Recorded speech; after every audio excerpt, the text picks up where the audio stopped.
Si Dave Ildefonso na lang ba ang rookie na hindi pa nakapag-sign? Mukhang naghanap na raw ito ng iba. Alam nyo ba na 3 araw na lang magsisimula ng PBA pero hindi pa po ito nagpaaparamdam sa Northport? Bakit kaya? Na kahit man lang sa isang text message or kahit ang pamilya niya, medyo wala pa rin kibo. Pinakamasaklap, hindi pa rin po ito nagpa-practice sa Northport. Ano bang problema ng first pick ng Northport na si Dave Ildefonso? Kahit may inihanda na good contract ang NP, no show pa rin ito. Bago tayo magpatuloy, kung nais yung suportahan ng aking channel, just click subscribe and share. Makisimpatya tayo sa mukha ni Coach Bonita na mukhang namatayan sa sobrang pag-aalala na baka hindi na sumipot ang kanilang first pick na si Dave Ildefonso. Hinala ng karamihan, naghanap na yan ng iba kasi yung ibang first pick magandang team ang nilandian. Nilandingan pala. Ano kayang problema?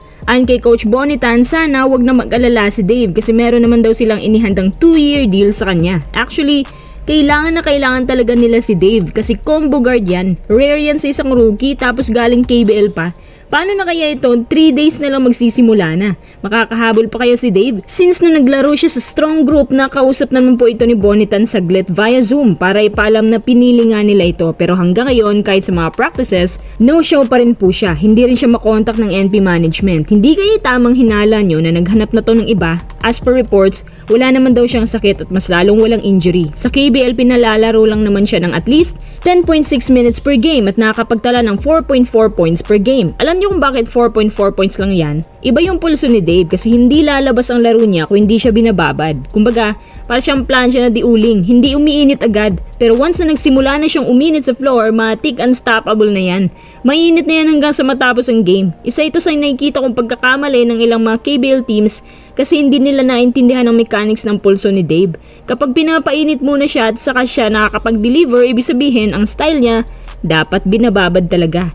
Yung suwon KT sa KBL hanggang 10 minutes lang binibigay. Pero nung sinubukan naman siyang palaroin ng up to 35 minutes, nakakuha po siya ng 17 points at 3 assists. Itong Northport kapag hindi marunong i-utilize ng tama si Dave, babangkuin din nila yan or iti-trade. Tsaka napansin ko sa NP, nagpapabata sila ngayon at super young team po sila. Yung core wala masyadong kasanayan sa high level na kompetisyon. Meron sila Franyu, Jan Amores, Navarro, Cade Flores, mga young roster. Si Gio at Arvin lang ata ang pwede mong asahan sa big floor. Kung dadagdag si Dave, mas magiging challenging ito especially sa paghahati-hati ng minuto. Big man talaga ang kailangan ng NP. Si Arvin nabubugbog pa yan, nagiging center PF. Buti pa ang Terry Forman may si Stan. Sana itong NP mag-invest din ng big man. Siguro dapat di na lang nila kinuha si Dave para hindi na mahirapan ng core sa mga adjustments. Kapag pumasok si Dave ng late, yung adjustments niyan malaki. So ang tendency kapag nahuli ka, hindi ka talaga agad palalaroin. Higit sa lahat nagiging loaded na rin ng NP sa guards.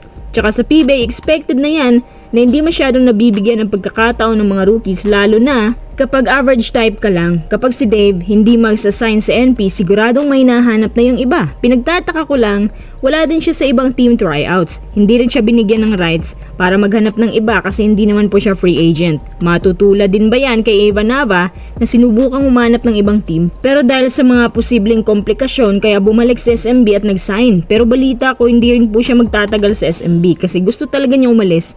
Takot talaga siyang bangkuin. Siguro, ito rin ang ayaw ni Dave in the future. Yung natutulad siya sa iba na binangko at nawalan ng kumpiyansa.